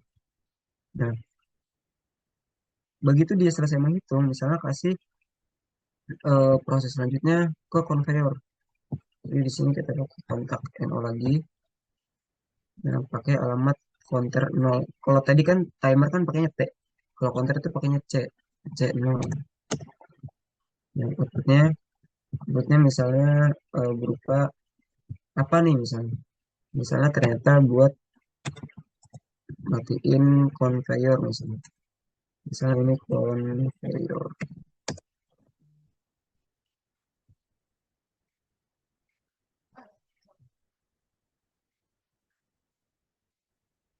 Nah,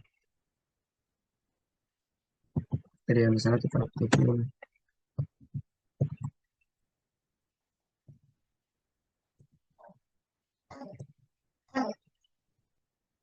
Oh, ya kita reset dulu ya, karena tadi kan kita udah tulis pakai. Jadi, misalnya kita coba terapin counter ini 5 kali.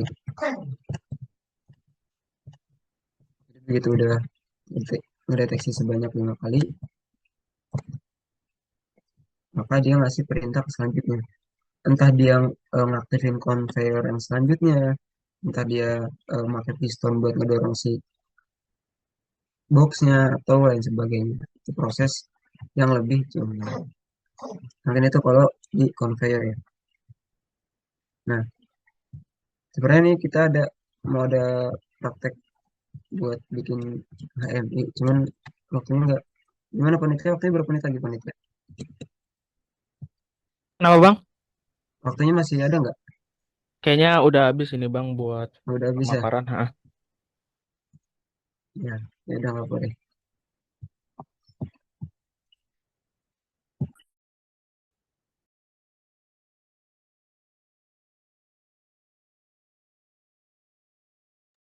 Kalau saya minta waktu tambahan buat sedikit ngejelasin atau masih buat desain bisa nggak teman-teman panitia? Eh, Jelasin aja boleh kali bang. Iya, Tapi boleh Bang, jangan boleh. itu aja ya. lama-lama ya bang. Iya, siap, siap. Sorry, sorry. Mungkin kalau teman-temannya Keceplosan ada ya yang tadi. ingin Iya, bertanya juga bisa bertanya ya. iya sambilan aja ya. Ya sambilan aja nggak apa-apa. Nah, oke. Jadi tadi belum sempat juga dijelasin buat yang desain. Mungkin programnya saya kirim ke WA. Sebentar, saya matiin dulu ya. Itu nanti. Saya kirim programnya dulu nih di WA. Apakah teman-teman juga mau sambil nyoba sedikit aja. Atau sambil langsung aja deh. Yang sederhana aja. Bentar. Tadi.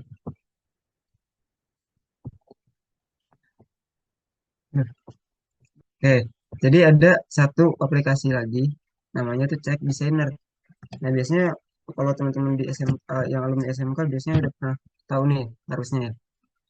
Jadi di PLC itu ada satu komponen penunjang, namanya HMI atau Human Machine Interface.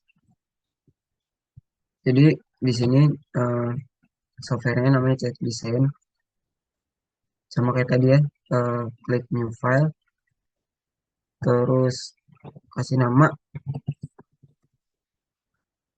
ini ini file yang udah perlu diubah. Oke,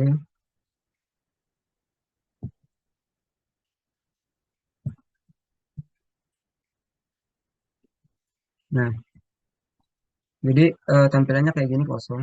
Misal kita coba buat yang sederhana aja deh. Karena waktu cuma sedikit ya. Misalnya ini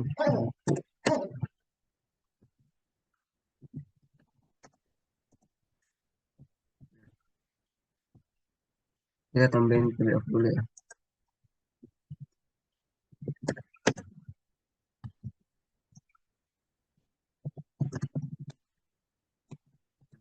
Ini kan kita tadi udah buat programnya. Nah, di sini kita bisa bikin desain tampilan HMI-nya. Di sini ini ada beberapa kontak juga nih. Ada push button untuk inputan. Terus di sini ada big lamp, biasanya dipakai buat outputan. Nah, kita ambil contoh sederhana buat nyalain lampu. Jadi kita tekan si push button, si kontak yang PB ini nih untuk on off. Terus kita langsung tarik aja, sesuaiin warnanya. Nah, terus ini nih gambarnya diklik dua. Terus kalian bisa klik yang color set. Nah, terus select color setnya. Kita bisa pilih tombol yang ada di sini. Nah, di sini banyak banget ya gambar-gambarnya. Kita ambil contoh di push button. Nah, anggaplah ini push button yang dipakai buat push button satu atau push button on. Nah, jangan lupa juga di sini kita kasih alamat si push buttonnya. Misalnya di general sini ya. Kita set. Nah, ini ini word yang word di sini itu alamat untuk yang nol di depan. Sedangkan yang bitnya itu yang di belakang nih. Nah, jadi 00 udah sesuai. Langsung oke. Nah, terus kita kan pengen bikin push button yang kedua.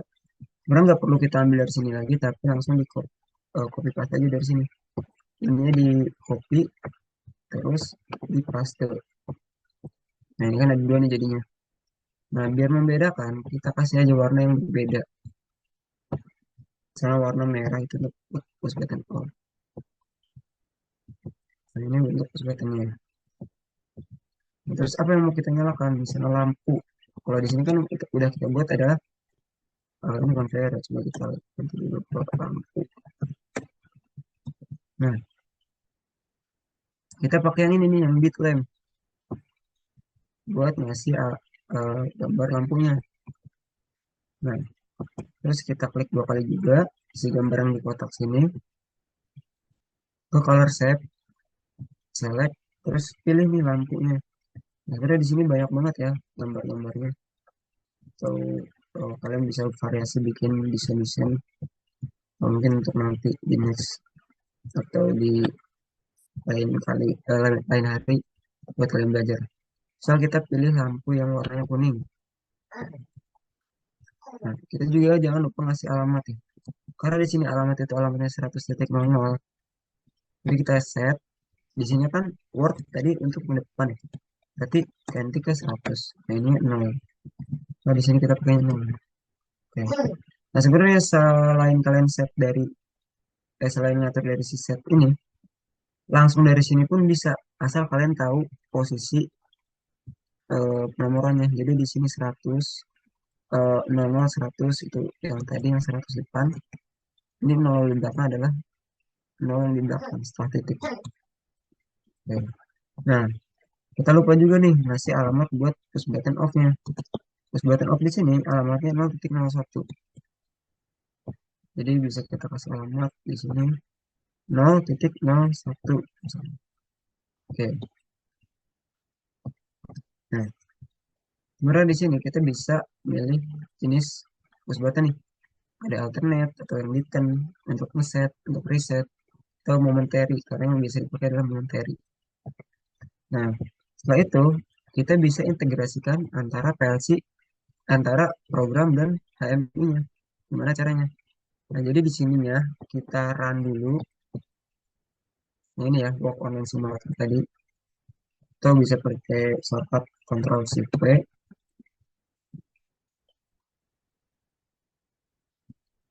Nah, di sininya kita langsung klik yang ini nih, yang PLC PT Integrate Simulasi. Simulasi. Jadi kita bisa klik ininya, terus yes to all. Ini untuk nge-save, untuk tadi belum save. Nah, eh, pas tampilan ini kita bisa langsung start aja. Nah, kita tunggu. Nah, jadi di sini antara programmer dan desainer itu udah saling terhubung.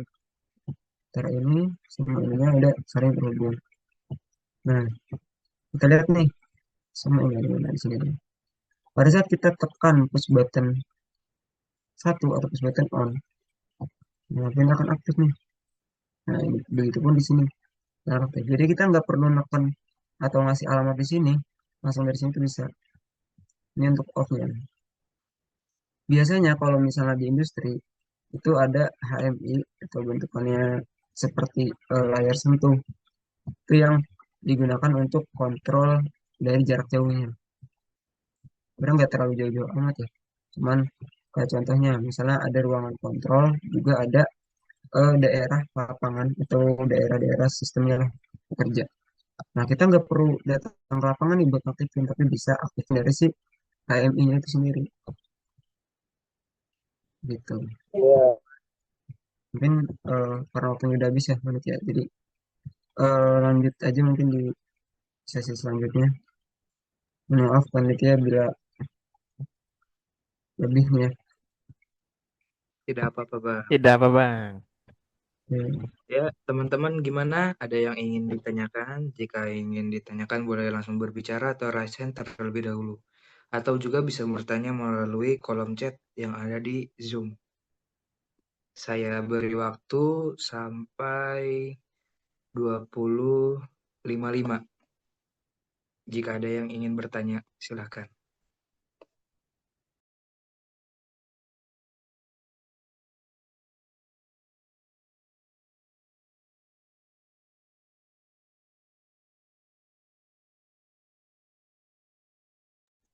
Sambil nunggu yang bertanya juga jangan lupa diisi formulir kehadirannya ya, teman-teman.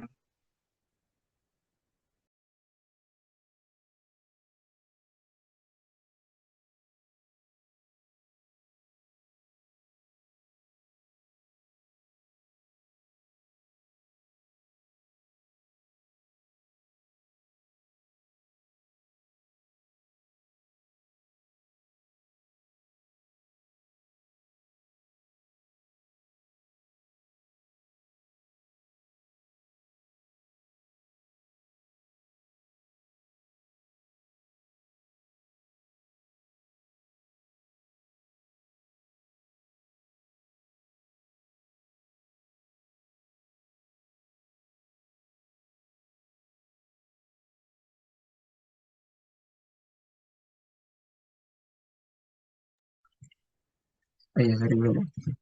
Nah, jadi nanti buat teman-teman semua, sebenarnya di teknik elektro nanti kalian juga bakal nemuin mata kuliah yang mempelajari tentang PLC, itu di mata kuliah sistem penggerak industri. Mungkin kalau angkatan 2024 dan 2025 ini belum dapat ya, masih baru. Kalau 25 juga belum masuk ya, 24 belum dapat. Jadi nanti bakal kalian dapetin di semester 4. Itu nama mata kuliah sistem penggerak industri. Tapi di situ nggak ada praktek langsungnya. Itu hanya ya sama kayak tadi gini, kita pelajari simulasinya, membuat desain HMI-nya, dan mempelajari tentang PLC lainnya. Gitu. Jadi kalau untuk di mata kuliah juga nanti kalian akan mempelajari. Mungkin bisa lebih dalam lagi nanti sama dosen-dosen. Nah, kalau untuk prakteknya sendiri itu ada di laboratorium kendali. Jadi nanti teman-teman juga bakal bisa praktikum tentang PLC di laboratorium kendali. Boleh dilanjut teman-teman, kalau ada yang mau nanya, silakan langsung ditanya aja nih. Kalau enggak ada yang Oke, udah nyoba habis belum dulu. nih? Tadi. Iya, atau kalau ada yang udah nyoba tadi tuh, tadi kan yang timer kayaknya sedikit error tuh. Nah, kalau ada yang berhasil, boleh kali Iya, di share screen ini. boleh kali dilukit-lukit nih, Atau share kalian screen. tadi udah langsung buat desain HMI-nya, bisa nih langsung kalian share aja nggak apa-apa. Nanti dapat hadiah dari panitia. Ya enggak, Arif? Cuma, Bisa dibicarakan di belakang nanti, Bang. Gimana?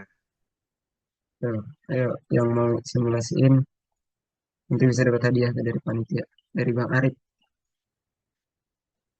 Boleh, boleh. Satu orang ya tapi ya.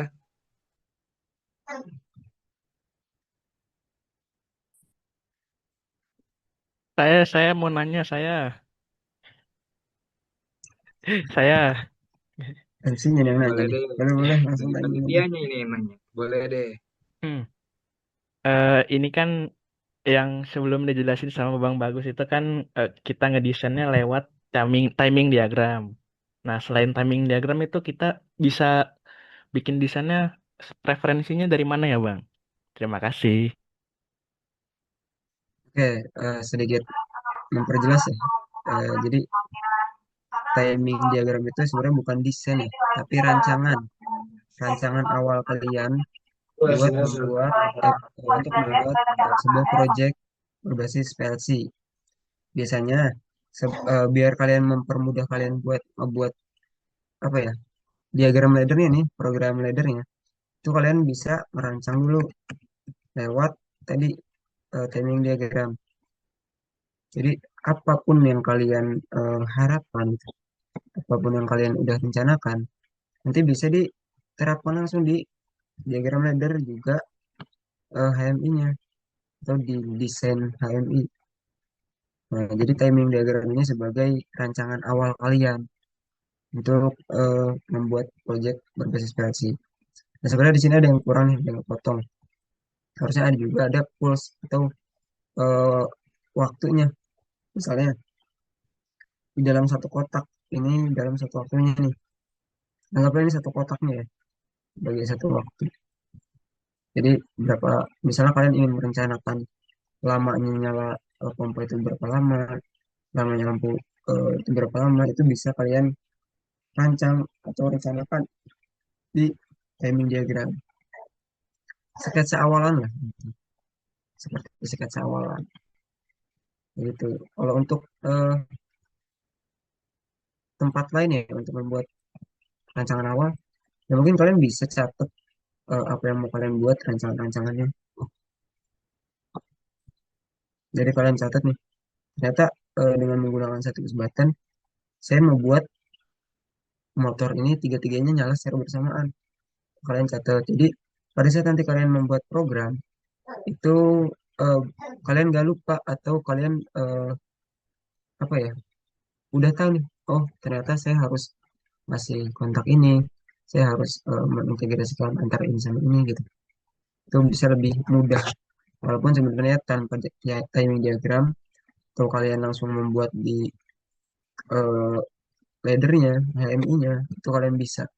Tapi timing diagram ini bisa membantu kalian membuat rancangan awal sebelum kalian ini langsung membuat ke ladder ataupun desain HMI-nya. Mungkin seperti itu ya, Yuma. Terima kasih ya, Bang. Teman-teman yang lain nih, angkatan 24, 25, kayaknya tadi banyak tuh yang join tuh. Ya nih, angkatan 24, 25 yang nanti akan merasakan proyek-proyek sistem penggerak industri boleh ditanyakan tuh langsung.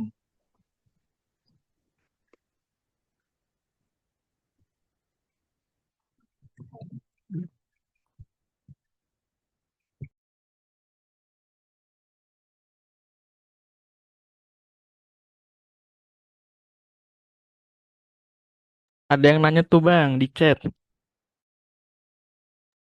Ya nih Bang, ada yang bertanya dari Satria. Izin bertanya Bang, kalau program sudah selesai, cara input program ke PLC-nya gimana? Dan kalau programnya sudah selesai, tidak ada N-nya, bisa jalan nggak Bang programnya? Terima kasih. Dari Satria Bang. Oke, eh, terima kasih Satria atas pertanyaannya nih. Sedikit jawab ya, izin menjawab. Nah, sebenarnya tadi juga emang belum selesai ya, sebenarnya. Tinggal pakar waktu juga udah habis dan saya terlalu lama ya menjelaskan. Nah, sebenarnya tanpa kita kasih N di sini tuh udah ada nih N-nya. Jadi tanpa kita kasih N di sini, itu udah ada sebenarnya. Terus juga sebenarnya nggak, kalau untuk eh, ladder, tidak apa ya, sebenarnya tidak terlalu diwajibkan untuk menggunakan N di paling bawah itu ya. Atau kalau misalnya kalian membuka softwarenya, terus udah memprogram, terus di bawahnya nggak pakai N. Sebenarnya di sini nih, di yang sebelah kiri, kelihatan gini. Itu tuh udah ada N-nya. Jadi kalian nggak perlu tambahin N lagi di section satu ini. Nah terus kalau untuk uploadnya, itu di sini nih. Setelah selesai membuat programnya, kita kan nggak bisa langsung simulasi nih. Jadi di PLC sini, klik di simbol yang tulisannya PLC. Nah di sini ada eh, transfer. Nah di transfer sini bisa langsung diupload ke to PLC. Karena di sini saya nggak ada hardware-nya di rumah, jadi nggak bisa langsung upload. Jadi caranya itu eh, klik eh, tulisan PLC di sini di atas, terus bisa ditransfer. Nah, terus kalau udah ditransfer, langkah selanjutnya apa? Buat simulasinya atau buat menjalankannya dalam program.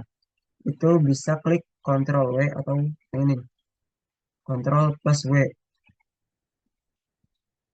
Nah, jadi kalau misalnya programnya doang, kita bisa pakai Ctrl plus W. Tapi kalau misalnya kita itu mengintegrasikan dengan HMI kayak tadi ya, berarti kita di sini harus ngeklik juga modenya. Nah, misalnya di sini kita mau pakai mode monitor atau kontrol plus 3. Jadi agar HMI, jadi komponen HMI sama komponen PLC ini bisa saling terhubung. Jadi laddernya juga terhubung ke si desain HMI ini. Seperti itu untuk cara uploadnya. Jadi atau misalnya pakai shortcut Ctrl T, Ctrl plus T itu bisa langsung transfer. Tapi kalau misalnya shortcutnya kalian lupa, itu di sini transfer to PLC. Di sini juga ini Ctrl plus T. Gitu ya untuk cara uploadnya. Bagaimana tadi siapa yang nanya? Satria, apakah sudah terjawab atau masih bingung nih? Ya, gimana dari Satria? Apakah ada tanggapan atau sudah cukup?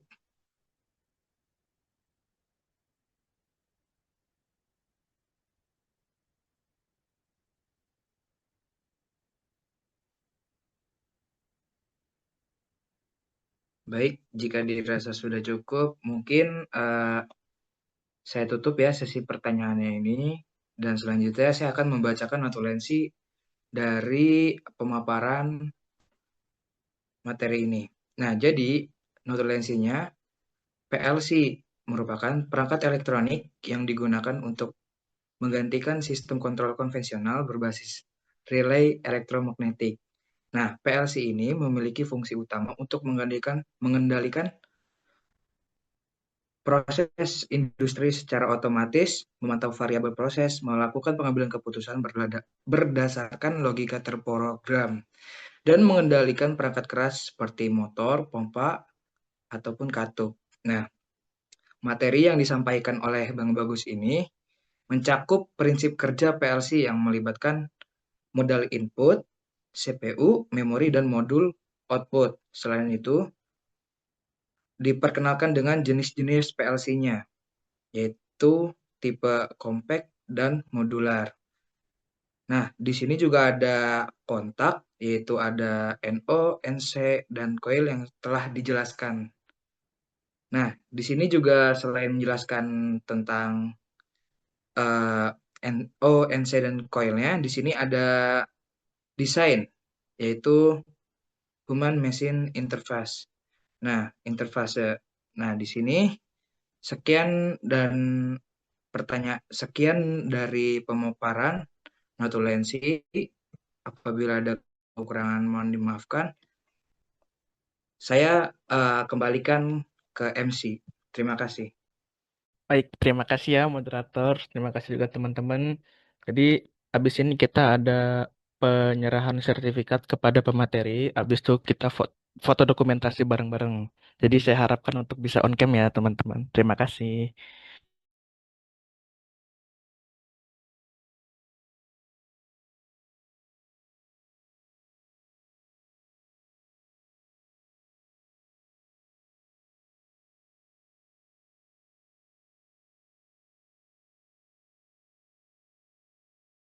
Mungkin kita bisa dokumentasi dari sini. Ntar ya. Yuk, on cam yuk. On cam yuk, teman-teman. Set. Ntar ya. Aduh, mana ini?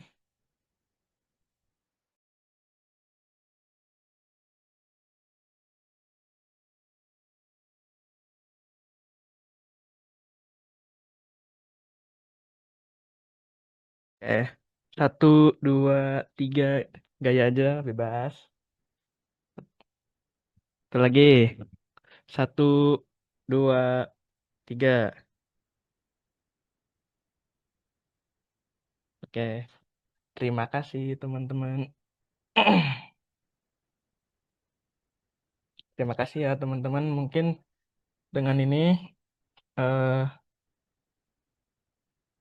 bentar. ILS yang pertama di tanggal 20 Juli 2025 ini bisa saya tutup. Saya sekali lagi berterima kasih kepada pemateri, terus moderator juga teman-teman yang udah nyempatin datang buat ikut meet, ikut belajar. Terima kasih. Jangan lupa nanti juga ada ILS lagi. Selanjutnya mungkin dengan pemateri yang lebih senior lagi. Jangan lupa diikuti lagi ya teman-teman. Mungkin itu saja dari saya. Terima kasih. Oh ya, jangan lupa untuk isi absen ya teman-teman yang belum isi absen. Mungkin teman-teman bisa diperbolehkan untuk meninggalkan Meet. Terima kasih.